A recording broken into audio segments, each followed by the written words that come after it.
a work-life balance. So Simon is a content creator and filmmaker, and he's burned out.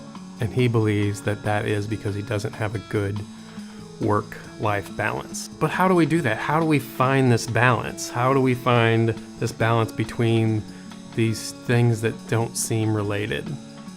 We as humans need that reset. We need that time down.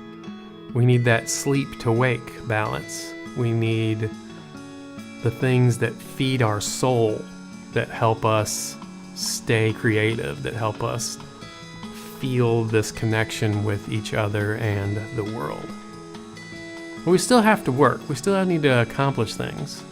So the key here is first awareness. Like, what are the things that are most important to me?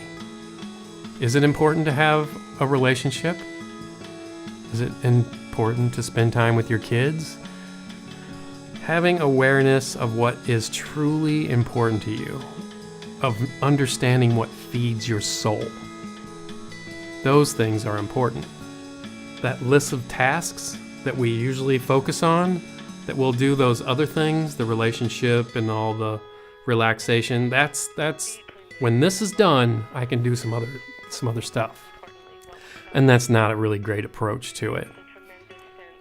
So first, know what is important to you, and then put it on your schedule. Put that day to just chill out. Put that hour at the end of the day so you can sit and relax. Put a couple hours in your schedule to go out and meet friends and have a nice conversation. Put on your schedule date night with your wife or significant other. Set those moments aside. Schedule them. It doesn't mean you have to accomplish it right at this minute or that, and that your life won't feel free and flowing if it's all scheduled out. It's not that it's in this particular time slot. It's that you see significance with it, and it's important enough to put on your schedule. It's important enough to you to feel that balance in your life. One other key here is also to listen to yourself, to be self-aware enough that you can feel when that tension is building, that you can feel when you're having that imbalance. The earlier that you can catch that, the earlier that you can reset it without affecting everything around you drastically.